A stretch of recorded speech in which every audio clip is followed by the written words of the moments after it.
Hey, everybody. Welcome back to the Divergent Comics podcast. I am here again with another indie comic creator interview.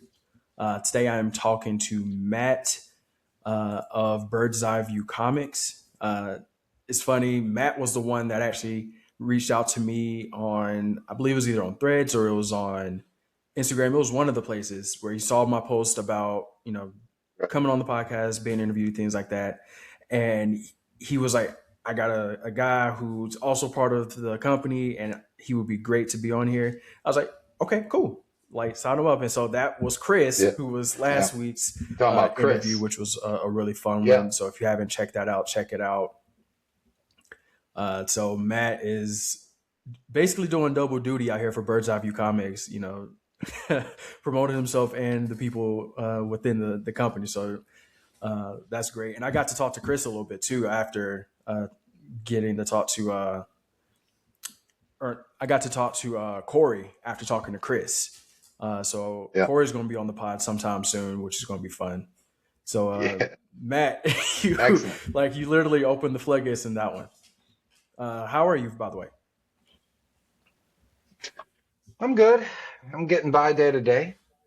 Can't really Yeah, yeah. say much more than that. It's definitely it feels more like a grind than ever, you know? Oh, I definitely get that. It's one of those things where like you didn't sign up to be doing like working this hard to get so little sometimes. Is how it feels. 100. Yeah, definitely. I don't know. Everything feels harder than it should right now. That's the general Yeah, vibe, you know? that is so accurate. It's kind of insane. But it's kind of fitting that that's kind of the vibe that we have based off of the book that we're going to be talking about in more detail today, and some of the other books that you have, just based off of what I was able to gather and glean from what you wrote. So I want to talk about that. But first, so last week when I had Chris on, I talked about how I wanted to start a new segment. And so I'm doing the same thing with you, man. I want to try something new. Instead of starting out All right. um, going into just who you are as an artist and a writer, I want to start with a new segment. We're going to start with a Would You Rather segment. Now, it's not going to be anything crazy, nothing too insane, but it's going to be something pretty, I think, pretty fun. So, are you ready? It's Okay. only two. It's only two Would You Rather questions, and then we'll kind of go from there. All right, let's go. All right. All right. So, first one: would you rather eat your favorite food for the rest of your life and never get sick of it, Okay. or would Okay. you rather try something new every day, but you can't have the same thing twice? Ooh. Ooh. I mean, like, I'm a kind of a creature of habit, so like I do Mm-hmm. tend to eat the same thing over and over again to keep it simple. But like Yeah. the life that I want for myself, I would want to try something new every day, man. Right. Like I gotta say, like that's the way that the me that I envision has the resources and the ability to try something new Yeah. every day. So I'd go with that because like monotony and routine, I mean, like, I get the Mm, point, but I'd rather not. I'd rather try something new every day. I Yeah, feel you. I go feel with you on that. that. I like that answer. That's a good one. All right. So the next one. This one's gonna be fun. Would you rather be All locked in a right. house for a year reading books, or locked in a house for a year Ooh. watching movies? Ooh. Oh. I got to go with the books because the books is better for your Yeah. mental. No, I am a movie geek, Mm, okay? I love movies. I love yeah. cinema. Like that is one of my things. But like for real though, like books books are better for your brain. They're better for your mentality. Like That is your true. language gets better when you read more. You know, you think clearer when you read more. And like reading always leads to writing for me. So definitely reading, Hmm. man, all day. I used to read a lot more books than I do now, you know? Same. Honestly, same. I remember when I was younger, I used to like read like two, three books a month.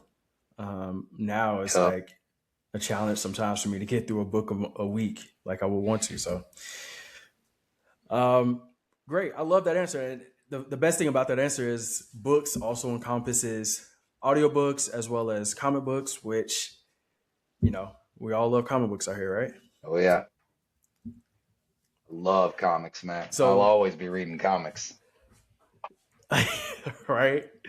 Speaking of comics, what inspired you to want to write them? Well, I mean, when I was a kid, you asked me what I wanted to be when I grew up. I said I wanted to be Mm-hmm. I wanted to be a director, you know. I wanted to get into movies and stuff like Mm, that. But very expensive and it's very hard to do on an amateur level. So like I started studying how to write yeah. a script, but like then reverted that to comic book scripts. And like comics was just like, well, if I can't Mm, do movies, comics is the next best thing. So like I decided I was gonna do something in that medium, you know?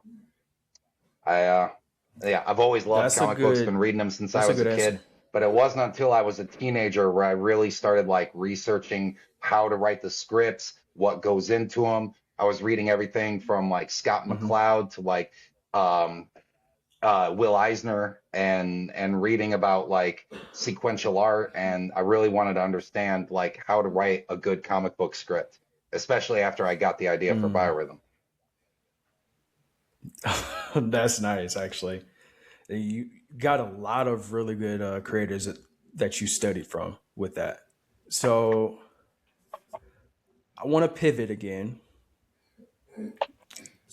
with the second segment.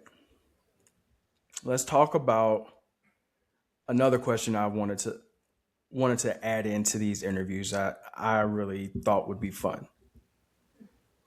What are your Okay. top three favorite breakfast foods?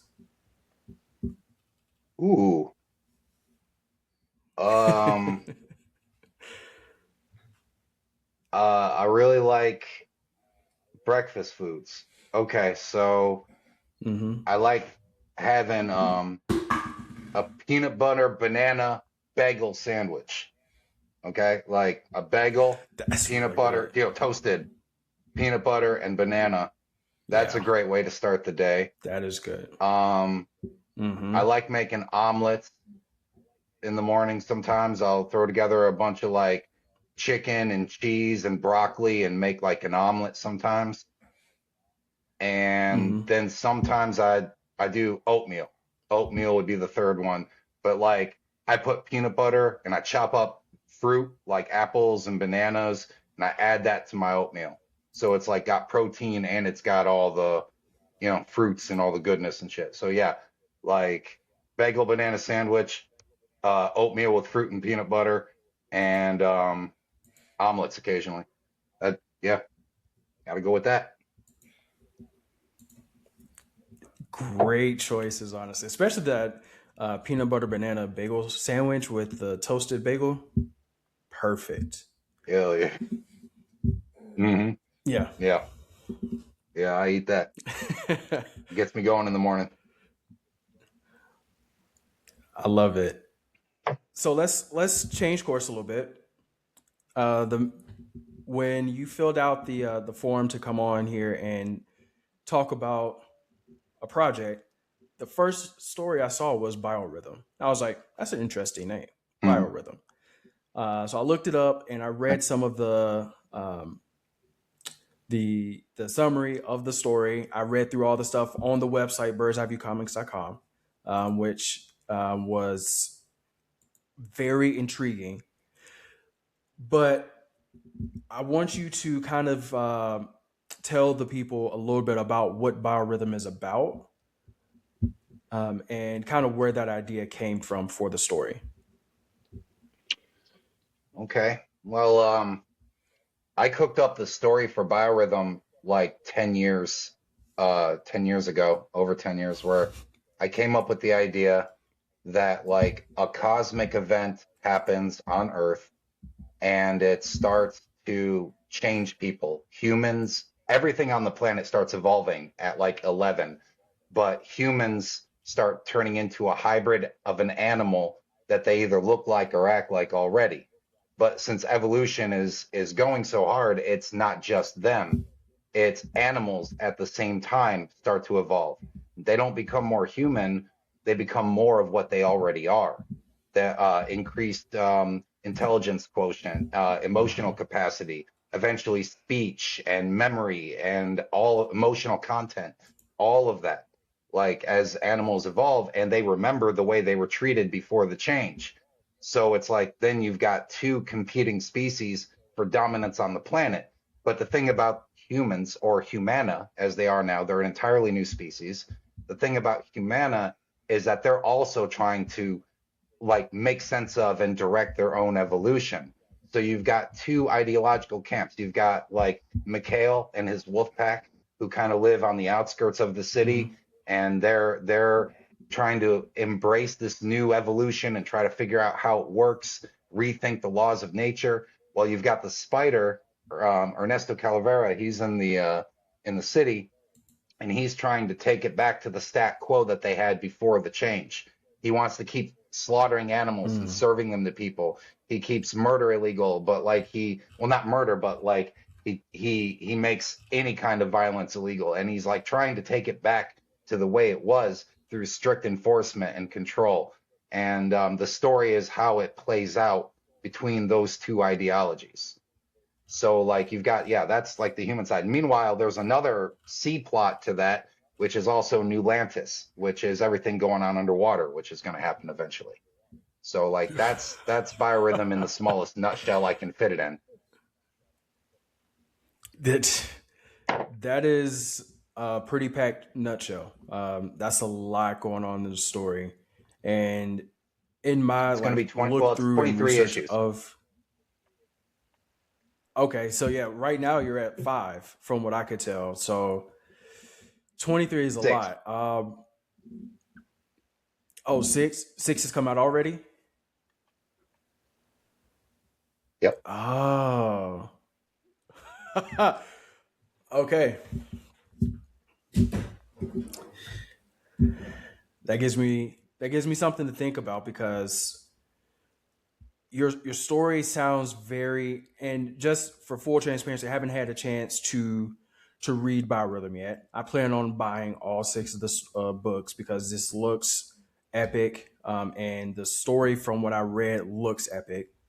I'm really intrigued by this whole kind of political subplot, or not even subplot, but this political theme woven throughout the story of like hierarchies and trying to change the status quo back to what it originally was, type of thing. When you were making this story, was that intentionally something that you wanted to kind of hit on, or was it something that over time just became part of the story?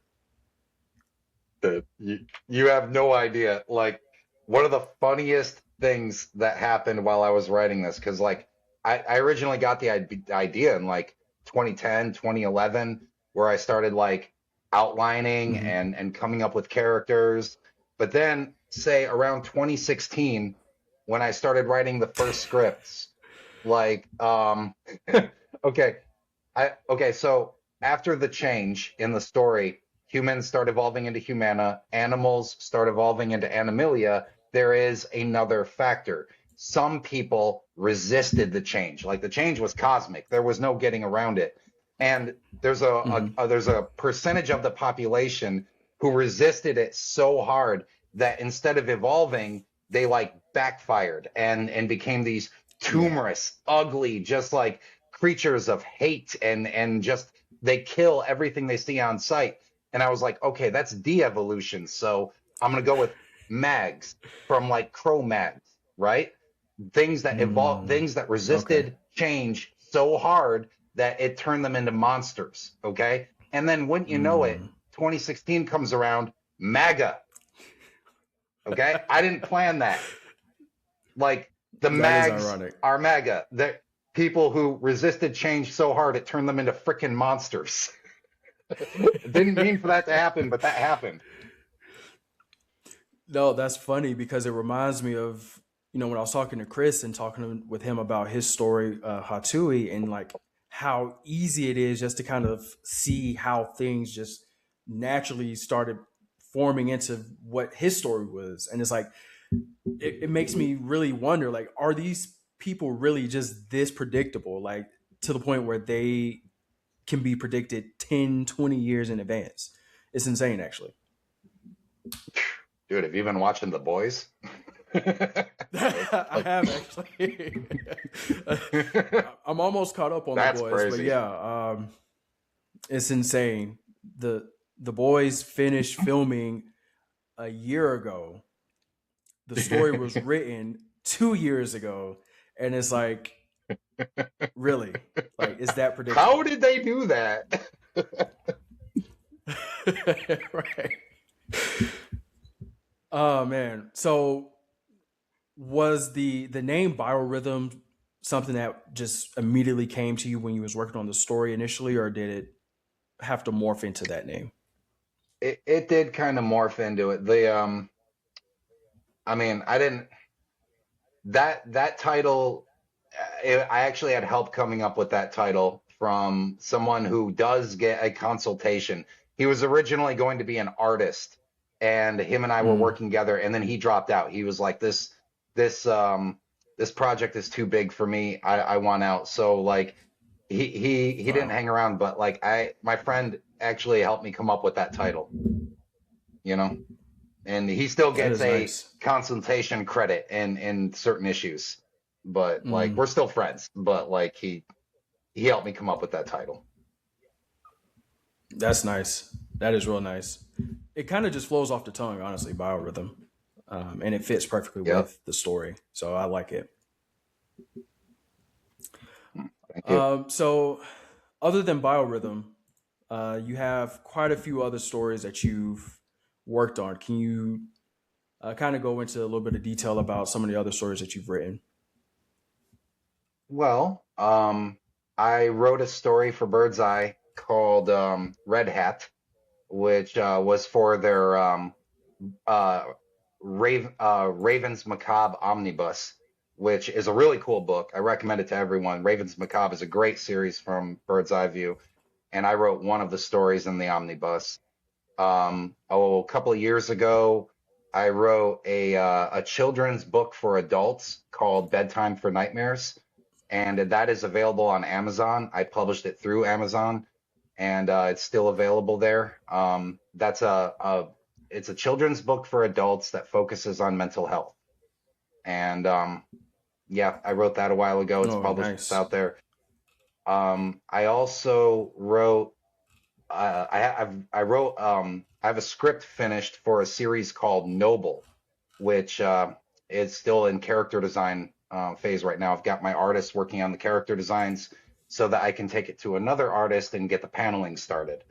But Noble Okay. is a cyberpunk story about like Mm. these people who live in a dome, and while they lived in the dome, the construction started tearing their bodies apart, so they started replacing more and more of their parts with machine parts, and it becomes where normal flesh, is a commodity. The population Mm. flatlines, and they cloned the first Oh. perfect person after a whole generation, or and the mother of that child tries to use that child to start a cult, and Mm. well, she escapes, and ends up becoming like an action story after that. But that's a cyberpunk story called Noble that I'm working that is done. It's already written. We're getting the art going now. Uh, Oh, that's that's nice. Do about you it have for a what I've written. tentative date for when that's going to come out?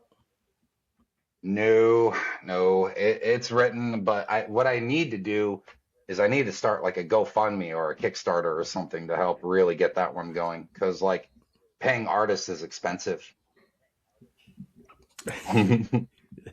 That is true.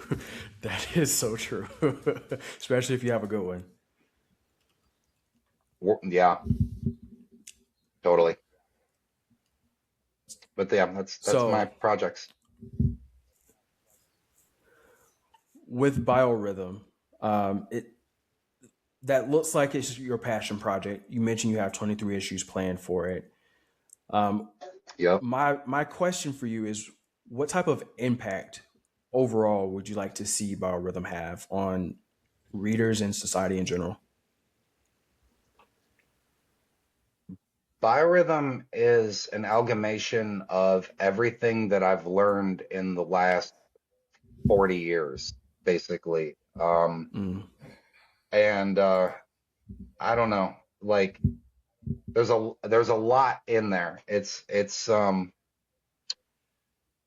hoping that it adds a fresh perspective to which to see the world. It's something like, for example, like one way that may help. I've been turning Biorhythm into a game, into a tabletop RPG, Oh, like for the beginning of the first 6 months of this year. If you can play D&D, you can play this. That's the game mechanics that I'm using. okay. And it throws the player. The player gets to design their own character, their own humana, and I've set up the game in a way where the events and the story of Biorhythm are happening all around you, and you as a character get to react to them. So like you get to start Oh, your that's own wolf nice. pack or your own squad if you want, or you can join someone else's. All a few of the main characters are written in as NPCs, so you get to interact with the story or with the characters from the story if you want. But you can also go in a completely original direction. There's no set way. It's like you're living through the history, but you can react to it however you want. That is awesome. Like that is absolutely awesome. Yeah, I'm hoping to have the game Um, somewhat ready this summer. th- Perfect. That was going to be my questions. So, are you planning on doing like a wide scale launch of that, or is that something that you're going to try to do more local first? I'm gonna start when it first comes out. I'm gonna start it out with Drive Through RPG. Mm, DriveThroughRPGonline.com is okay. is a community of gamers, and that is definitely the place to start. If you want to like put your game in front of the right eyes, that's where you start. Like to me, anyway, it's the best place I found. That's nice. I've never heard of that before, so that it's going to have to be something that we have to check out one day. Yeah. Um, One more question about Biorhythm, and then I'll get ready to let you go because I'm not going to hold you up all night. Not in a hurry. So, if you could adapt Biorhythm into any other medium, whether it be a film, novel, stage play, doesn't matter, which medium would you choose and why? Animation all day. Like Mm. the best comic adaptations ever are always animated. It's especially true for DC. That is true. Yeah, and Oh man, don't get me started. if you know, you know that even though they've had a Yeah. few bad animated movies, the majority of them are good. Like, but yeah, definitely as an Yeah. animated movie, it's got fewer limitations. It's got a lower budget. Hmm. It's just you can do more, and Hmm. there's things that you can get away with in a comic book that don't translate well to live action. And it holds true for Hmm. animation though. There's things that you can do in the comic book That is true. medium that Yeah. translate very well to the animated medium, to animation. But like Yeah. they don't work so well when you try to put it live action. I don't think I don't think Biorhythm would work well for live action. It would be a way better Mm. animated movie. Yeah. I definitely agree with you. I can see. I think more comics should be adapted to animation rather than being live action. Just because, like you said, we do get a lot more of the comic accuracy from the animation rather Yup, than the live action. totally. So, Matt, this has been fun. I appreciate you coming on and allowing me just to kind of pick your brain. I have one more question for you, and then I'll let you go. All right. If you could talk to a new up and coming comic creator and they ask for advice on how to get started into making comics, what would be your biggest piece of advice to them?